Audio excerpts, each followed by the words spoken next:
What's up, coaches? Hope you guys are doing well. Here's our video for Thursday. Today marks the entrance into the second half of the horsepower cycle. There's going to be some specific changes to the programming. What you'll see most of is change to the primary movement, being back squat, deadlifts, and so on. The loads will increase and the reps will decrease. There'll be some other small changes, but let's work through today first. Your approach to the warm-up won't be any different. You're still going to talk about the squat. It will be really important today to talk about the increase in load and the differences in the percentages. Although this really won't affect the warm-up a whole lot, you want to be clear with exactly what they're warming up for. So go through the 3 tracks, talk about how they're a little bit different, how the load is now going up, the reps are going down, and so on. So that's true for all 3 tracks. You want to go through the other 2 movements just like you normally would. You've got links to both the PVC Good Morning Jumps and the lateral box step-ups. Now the boxes are going to be out. We're going to use them for today's workout as well as for the depth jumps. Kneecap height for everything here throughout the day is what we're after. That's including the warm-up and all the way through the strength and into the workout for everyone. Now, if lateral box step-ups are not there for some people in terms of range of motion, we still want people moving laterally. That's important to the warm-up. So if that's not happening, what we want them to do instead is a wide step, and they're going to step into a lateral step, into a lateral step, into a lateral step. They would do 5 on one side, and then they would do 5 on the other side off of the box. Don't worry about like getting plates out or building a special thing. So if you have a lower box that's convenient, excellent. If not, just do the wide stance step ups like I just demonstrated. So let's dive into the actual strength here. So just noting that the format is exactly the same as the previous strength days. On the minute for 15 minutes, 5 cycles, small sets of heavy but perfect practice. So for minute number 1, that's either front squat or back squat. Remember, the athletes do have their choice. And notice that the competitor track is now doing a set of just 1 at 90+%. We're likely going to be in kind of that 90 to 95% range. That's just a window of suggestion. We want to think about this like a 9 out of 10 on the effort scale using the golden rule, heavy but perfect. For some people with really high maxes, that may be 80 to 85%. For those that are kind of new to lifting, they're into that competitor phase for the first time, they may be more towards that 95%. Minute number 1 for the performance group, they're going a set of 3 at 90+% of their 5 rep max. All right, same thing, a 9 out of 10 on the effort scale using the golden rule. And then our fitness group, they're going to be moving up in weight here. So we're doing 5 squats at 5 to 10 pounds heavier than their 10 rep max. Make sure people are clear on how they're increasing the loading in today's workout.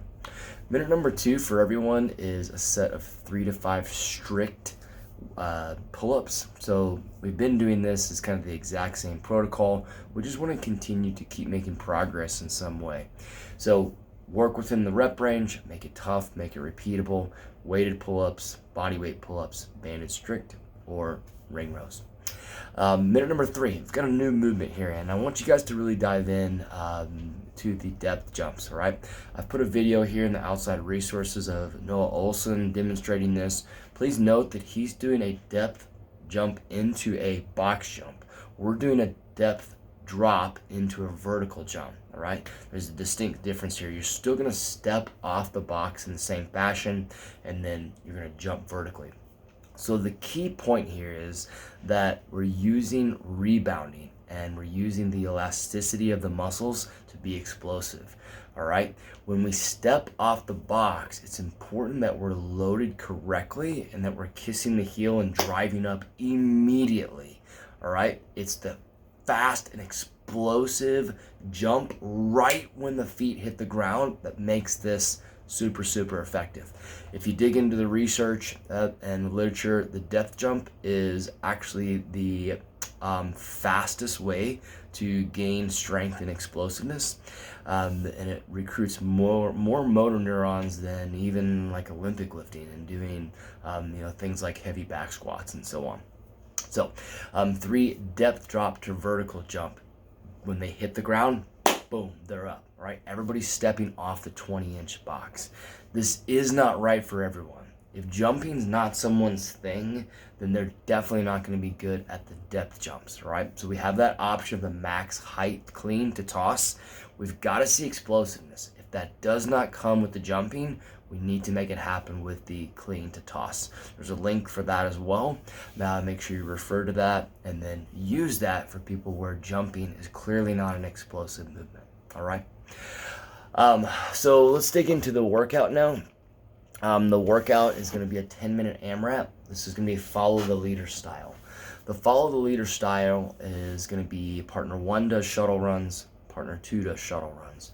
Partner 1 does the 10 med ball loaded box overs. Partner 2 does the 10 med ball loaded box overs. And they'll continue in that fashion for the duration of 10 minutes. Short to moderate burst, they're definitely high power output movements. They're meant to be. So we want to make sure that we're focusing on intent and quality, pacing, getting after it, but keeping enough in the tank to where you can get after it for the entire workout. Shuttle runs and for med ball box step overs, both are meant to be about a 30-second interval. What we're going to be doing here is we're making sure that we're moving fast and athletic in both movements, all right? So make sure you read through the different options there on the shuttle runs and on the med ball box step overs, which there's a link provided for that and what it should look like. Note in the link that he does not have the med ball on the shoulder. We're going to add that med ball on the shoulder for that specific movement, all right? Run your primer here, make sure everything looks good. Sub in something that's for intensity on the shuttle runs, and then make sure that you either lighten the load or use body weight as needed for those box step overs. Logistics here, multiple athletes can share a strength station consisting of 3 movements. All right, we're going back into the strength protocol, so we don't have the 0 and 1. Now we can have people starting on opposite movements. Solo athletes here during the workout, have them either kind of base themselves off a different team or just work 30 seconds on, 30 seconds off. All right, you guys let me know how this goes with the increase of the load. Remember your overarching factor for every single workout, small sets of heavy but perfect practice. Appreciate y'all. See ya.